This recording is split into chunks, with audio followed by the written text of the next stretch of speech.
महारथी कर्ण जो द्वापर युग के सबसे शक्तिशाली योद्धाओं में से एक थे, वे उन महान योद्धाओं की श्रेणी में आते थे जिनके रहते पांडवों के लिए महाभारत का युद्ध जीत पाना असंभव सा था। महारथी कर्ण जिनके गुरु स्वयं भगवान परशुराम थे और भगवान परशुराम ने महारथी कर्ण को अग्नि अस्त्र से लेकर ब्रह्मांड अस्त्र जैसे महाशक्तिशाली दिव्यास्त्रों का ज्ञान प्रदान किया था। परंतु जब जब महारथी कर्ण के सबसे शक्तिशाली शस्त्र की बात की जाती है, तब तब उनमें महारथी कर्ण के विजय धनुष की बात भी अवश्य की जाती है। विजय धनुष एक ऐसा दिव्य धनुष था जिसकी प्रतिष्ठा को स्वयं भगवान शिव के पाशुपतास्त्र द्वारा भी नष्ट नहीं किया जा सकता था। इसी के साथ साथ विजय धनुष हमारे महाकाव्यों में वर्णित सबसे शक्तिशाली धनुषों की श्रेणी में आता था। परंतु क्या कभी आपके मन में यह प्रश्न नहीं आया कि इतना शक्तिशाली धनुष होने के पश्चात भी महारथी कर्ण कभी इस धनुष का प्रयोग क्यों नहीं करते थे? क्यों वे सदैव एक साधारण धनुष के साथ ही युद्ध किया करते थे? ये सब कुछ जानने के लिए इस वीडियो को पूरा अंत तक अवश्य देखिएगा।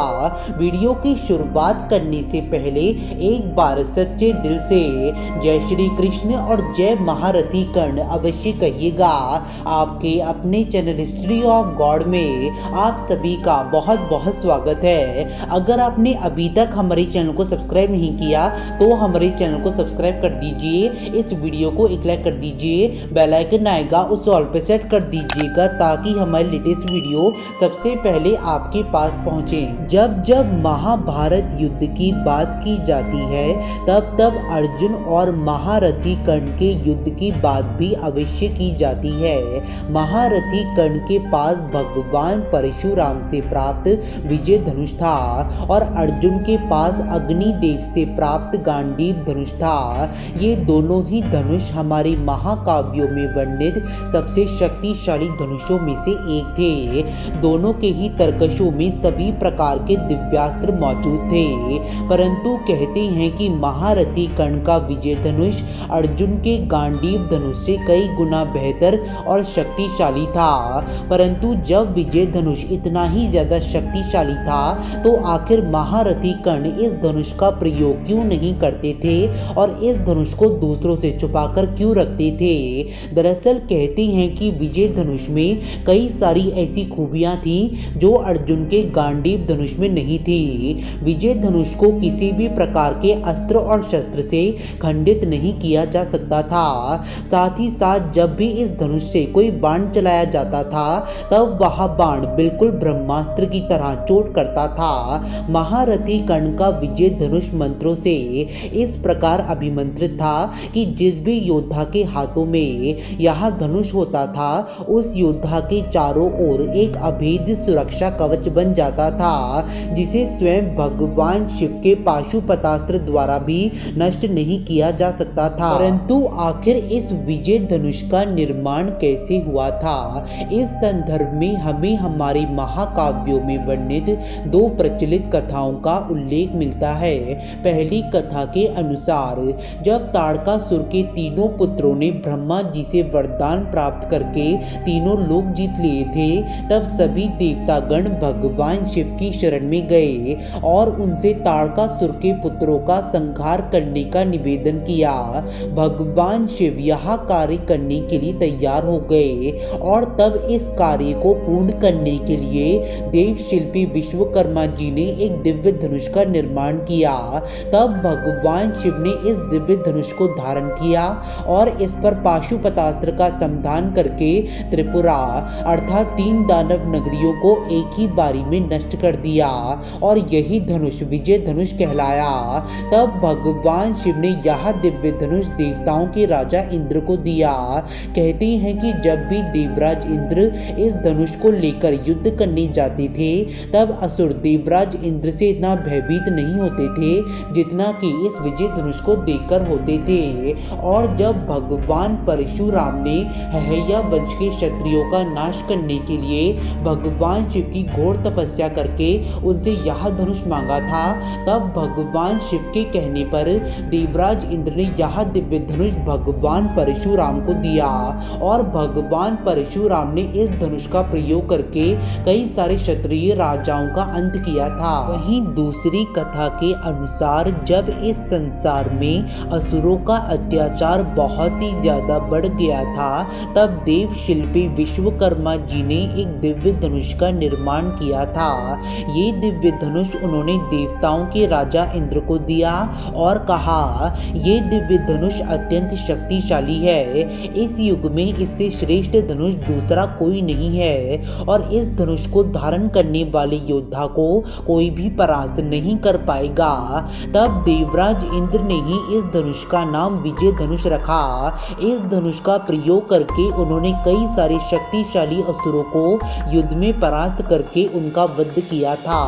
और जब कार्तवीर्य अर्जुन नामक क्षत्रिय राजा का वध करके भगवान परशुराम ने देवताओं पर उपकार किया था, तब देवराज इंद्र ने प्रसन्न होकर यह विजय धनुष भगवान परशुराम को प्रदान किया था और भगवान परशुराम ने इस धनुष का प्रयोग करके 21 बार इस धरा को क्षत्रिय विहीन किया था। जब महारथी कर्ण धनुर्विद्या और अस्त्र शस्त्र विद्या का ज्ञान प्राप्त करने के लिए महेंद्रगिरी पर्वत गए थे, तब उन्होंने भगवान परशुराम से असत्य कहा था कि वे ब्राह्मण हैं।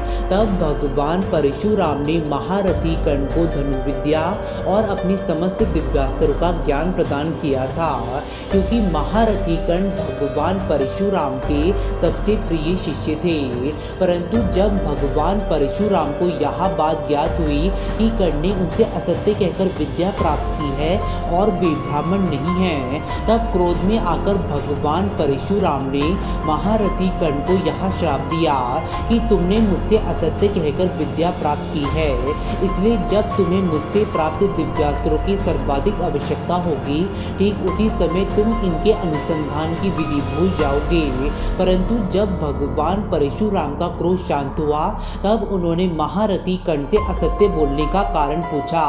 तब महारथी कर्ण ने अपना सारा सत्य भगवान परशुराम को बताया, जिसे सुनकर भगवान परशुराम को बहुत ही ज्यादा दुख हुआ और उन्होंने कहा, पुत्र मैं दिया हुआ श्राप तो लौटा नहीं सकता, परंतु मैं तुम्हें धनुष रूपी एक कवच देता हूँ। जब तक ये धनुष तुम्हारे हाथों में रहेगा, तब तक इस संसार का कोई भी योद्धा तुम्हें परास्त नहीं कर पाएगा। और इस प्रकार भगवान परशुराम से विजय धनुष महारथी कर्ण के पास आया। वही महाभारत के कर्ण पर्व में विजय धनुष को सर्वश्रेष्ठ धनुष बताया गया है। आखिर इस धनुष में ऐसी क्या विशेषता थी जो इसे विश्व का सर्वश्रेष्ठ धनुष बनाता था, और आखिर महारथी कर्ण ने इस विजय धनुष का प्रयोग क्यों नहीं किया? चलिए जानते हैं। विजय धनुष से किसी भी प्रकार के अस्त्र को चलाया जा सकता था। इस धनुष की डंकार मात्र से आकाश में बादल गरजने लगते थे, बिजली चमकने लगती थी, इसकी डंकार से पृथ्वी तक हिलने लगती थी। विजय धनुष से जो तीव्र प्रकाश उत्पन्न होता था, उसे देखकर शत्रुओं की सेना अंधी तक हो जाती थी। विजय धनुष से जब भी कोई बाण चलाया जाता था, तब उस बाण अथवा अस्त्र की शक्ति उसकी सामान्य शक्ति एवं गति से 100 गुना बढ़ जाती थी, और यदि इस पर किसी दिव्यास्त्र का प्रयोग किया जाए तब तो विनाश होना निश्चित था।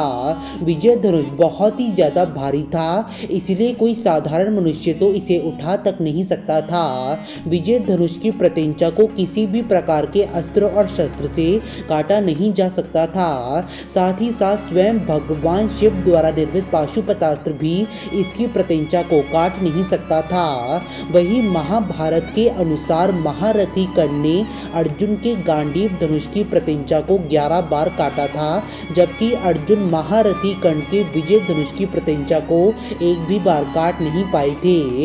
इससे यह बात स्पष्ट होती है कि महारथी कर्ण का विजय धनुष अर्जुन के गांडीव धनुष से कई गुना बेहतर और शक्तिशाली था, और इसी वजह से महारथी कर्ण ने कभी भी विजय धनुष का प्रयोग नहीं किया और सदैव विजय धनुष को छुपाकर ही रखा। परंतु महाभारत युद्ध के 17वें दिन महारथी कर्ण ने इस विजय धनुष का प्रयोग किया था, क्योंकि महारथी कर्ण जानते थे कि यही एक युद्ध होगा जिसमें एक निर्णायक स्थिति उत्पन्न होगी, अर्थात या तो अर्जुन जीवित रहेंगे कहेंगे या फिर महारथी कर्ण।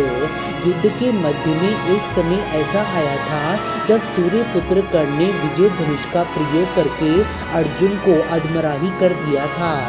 इसलिए जब तक महारथी कर्ण के हाथों में विजय धनुष था तब तक उन्हें परास्त कर पाना लगभग असंभव था।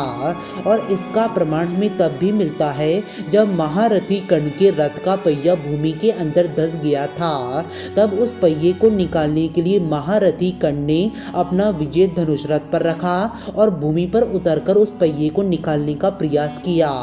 इसी बीच भगवान श्री कृष्ण ने अर्जुन से कहा कि यही एक उचित अवसर है अंगराज कर्ण का वध करने का, क्योंकि यदि एक बार अंगराज के हाथों में उनका विजय धनुष आ गया तो तुम कुछ नहीं कर पाओगे। तब भगवान श्री कृष्ण के कहने पर अर्जुन ने अपने धनुष के ऊपर अंजलिकास्त्र का प्रयोग करके उसे महारथी कर्ण पर चलाया, जिसके बाद महारथी कर्ण की मृत्यु हो गई। परंतु हमारे पुराणों और वेदों में एक बहुत ही खास बात कही गई है कि किसी भी प्रकार के दिव्य अस्त्र या फिर शस्त्र को धारण करने से कोई भी योद्धा अजय नहीं बन जाता, अपितु ये उसका युद्ध कौशल होता है जो उसे एक अजय योद्धा बनाता है।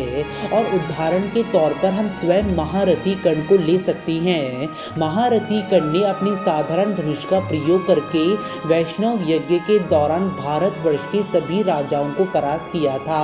इसी के साथ साथ उन्होंने अपने इसी साधारण धनुष का प्रयोग करके अर्जुन के रथ को 2 कदम पीछे किया था, जिस रथ पे स्वयं भगवान श्री कृष्ण और हनुमान जी विराजमान थे।